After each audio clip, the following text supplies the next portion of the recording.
Guys मेरी आवाज़ आ रही है अभी? Yes sir. Okay, I think कुछ इंटरनेट का प्रॉब्लम था, मैंने अभी दोबारा हॉटस्पॉट से ज्वाइन किया है। हाँ जी, तो स्निग्धा आपका कोई डाउट था बेटा? पहले आपका हैंड रेस दिख रहा था मुझे। नहीं सर, गलती से हो गया। अच्छा कोई बात नहीं। सिस्टीन आपका डाउट है, पूछो बेटा। सर जो फोर्थ क्वेश्चन था उसमें जो सेकेंड ट्रांजेक्शन है, परचेज गुड्स फ्रॉम हरी ₹4,30,000 और उसके आगे डिस्काउंट लिख रखा है। कहाँ पे? तो कौन सर सा? इसमें लिखा है ₹4,30,000। रुक जा, निकाल लेता हूँ ना, हमने किया ना अभी फोर्थ वाला। तो तूने मुझसे तब क्यों नहीं पूछा? Yes sir. सर मेरा हैंड रेस था। अच्छा मुझे दिखा नहीं बेटा। हाँ कौन सा बता जरा, कौन सी ट्रांजेक्शन है? Sir second. सेकेंड। मैं जरा क्वेश्चन भी खोल लेता हूँ साथ में। Just a second, sorry.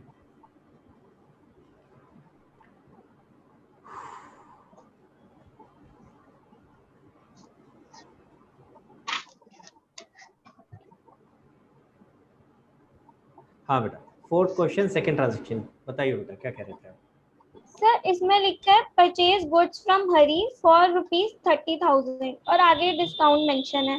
बिल्कुल। तो हमें ये कैसे पता चलेगा कि 30,000 में डिस्काउंट इन्वॉल्व है या नहीं? 4 लिखा है।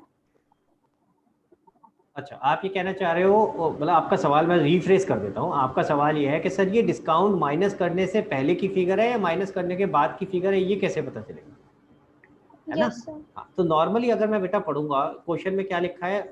Goods purchase from Hari for 30,000 at, उसके आगे कंटिन्यूशन में लिखा हुआ है ना बेटा, at 10% rate discount and 2% cash discount. उसी के साथ में दोनों चीजें डिस्काउंट कंटिन्यूशन में लिखी हुई है, तो इसका ऑटोमेटिक मतलब है कि ये दोनों डिस्काउंट माइनस करने से पहले की फिगर, ठीक है?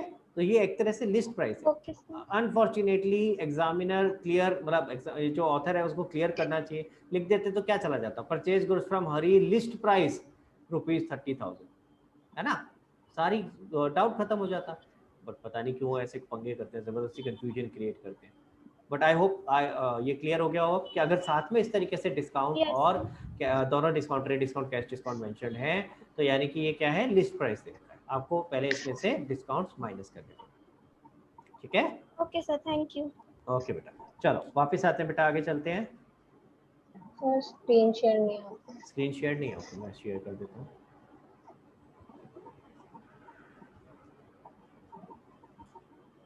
हाँ जी, क्वेश्चन नंबर 14 पे आ गए थे हम। मैं भी जरा खोल रहा हूँ साथ साथ। हाँ जी, क्वेश्चन नंबर 14 थोड़ा जल्दी जल्दी करते हैं, काफ़ी सारे क्वेश्चन डिस्कस करने हैं अभी। हाँ जी, क्या कह रहे हैं? स्टार्टेड बिजनेस विद कैश, तो इजी है, cash to capital. Deposited cheque from saving account, owner के अकाउंट से पैसे हमारे फर्म के अकाउंट में आ रहे हैं, तो यानी bank account to capital account. Owner से आ रहा है तो ओनर का नाम आ जाएगा कैपिटल। क्लियर हो गया गाइस? ठीक है, आगे चलते हैं। Receive cheque from Ram as loan, Ram से हमें लोन के लिए पैसे मिले, लोन की तरह। बेटा राम लोन अकाउंट लिखो यहाँ पे, ताकि ये क्लियर रहे कि ये लोन है, ठीक है? और अमाउंट नहीं लिखा तूने, क्लियर हो गया बेटा? तो एंट्री आएगी bank account to Ram, loan account. Purchase goods for cash, purchase to cash. Sold goods to messrs Hari sales, Hari sales को माल बेचा, Hari sales to sales. Paid to Ram Avatar by cheque, advance for machine.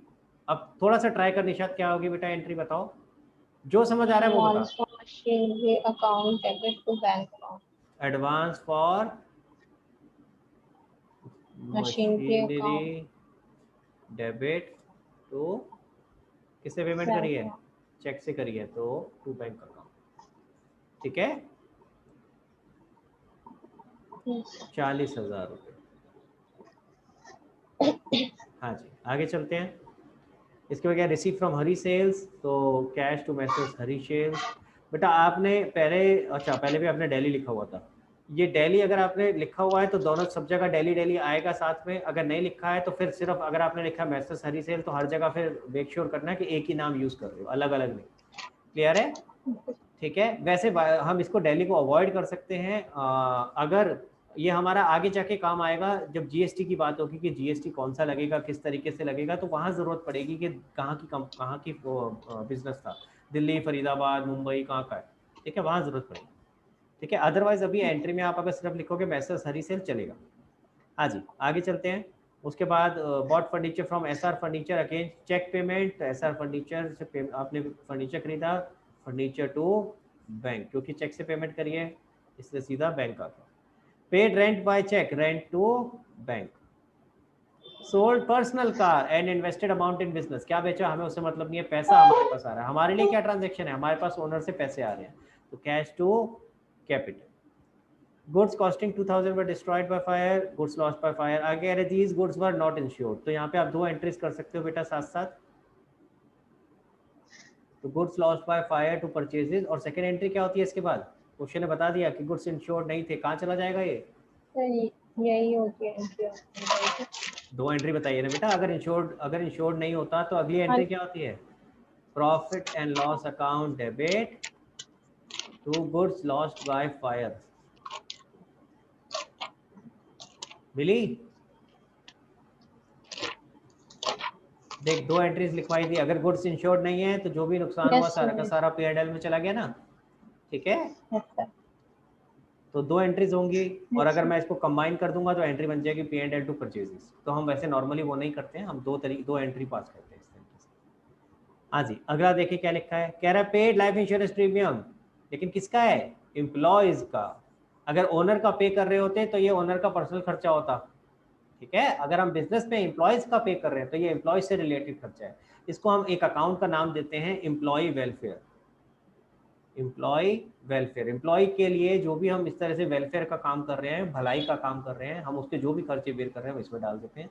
आप चाहो तो लाइफ इंश्योरेंस फॉर एम्प्लॉयज करके account भी खोल सकते थे, लेकिन बेटर वर्ड क्या है, एम्प्लॉय वेलफेयर। इस तरह से जो भी उसके वेलफेयर के लिए खर्चा करेंगे सारा एम्प्लॉय वेलफेयर में डाल देंगे टू कैश 5000। अगला कहता है paid salary, salary to cash 20,000। Clear है गाइस सबको, चल सकते हैं आगे।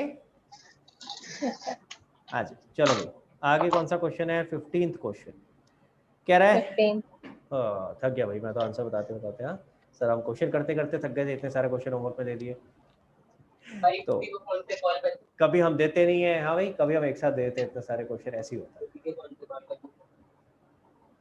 चलो भाई 15th question, Rakesh commences business with cash, cash to capital, ये तो सिंपल सा है। आगे देखें, purchase goods for cash, purchase to cash. Purchase goods from Mohan, तो परचेज टू मोहन।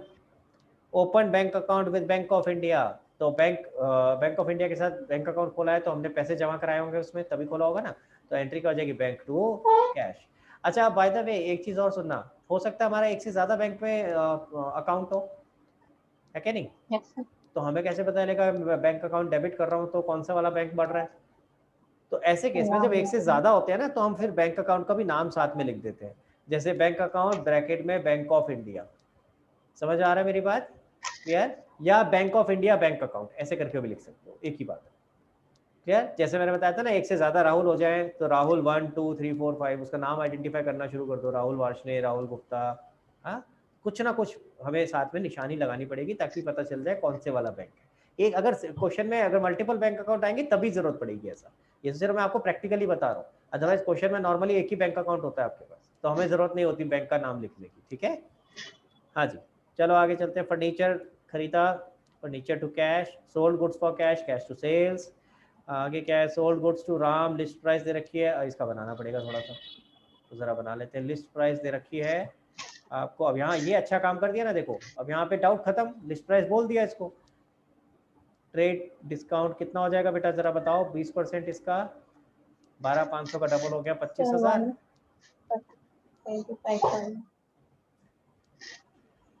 कितना आ जाएगा 1 लाख। और 40% हमने कैश से चेक से पे किया है, तो यानी कि यहाँ आ जाएगा कैश और क्रेडिट, ठीक है।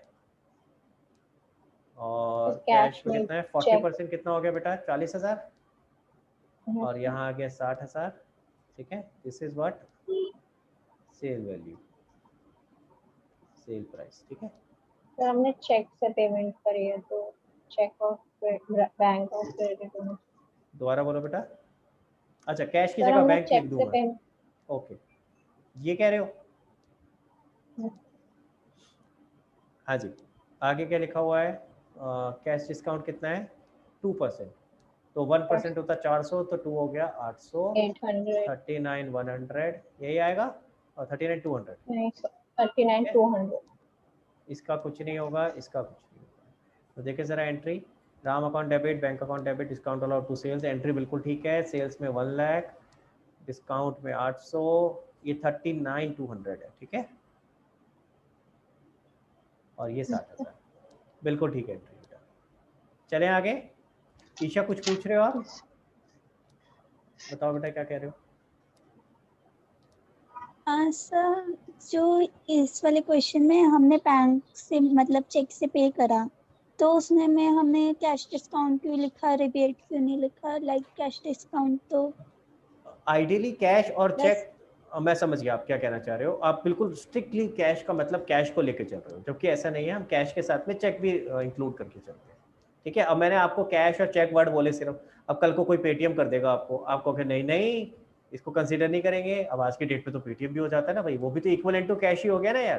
कैश चेक ये जो मैं आपको समझा रहा हूँ, ये हम सिर्फ इसका मतलब समझ रहे हैं। अल्टीमेटली इस तरह का कुछ भी तरीके से ट्रांजैक्शन हो रही है, जैसे इलेक्ट्रॉनिकली भी किसी ने अपने बैंक अकाउंट से आपके बैंक अकाउंट में ट्रांसफर कर दिया, तो वो भी तो हाथ क्या ट्रांसफर हो गया ना इमीडिएटली, तो डिस्काउंट उस पर भी मिलेगा, ठीक है। क्लियर हो गया? तो मैं जो ये कैश और क्रेडिट लिख रहा होता हूँ, ये सिर्फ समझने के लिए कि कितना पोर्शन के लिए हमें हाथ क्या पेमेंट मिल गया। वो पेमेंट कैश में भी हो सकती है, चेक से भी हो सकती है, वो पेमेंट आपकी पेटीएम से भी हो सकती है, online direct bank to bank भी हो सकती है, ठीक है। यूपीआई, भीम, कितने सारे नाम होते हैं, उन सब तरीके से हो सकती है। पॉइंट इस हमें हाथ क्या पैसे मिल गए तो डिस्काउंट मिलेगा।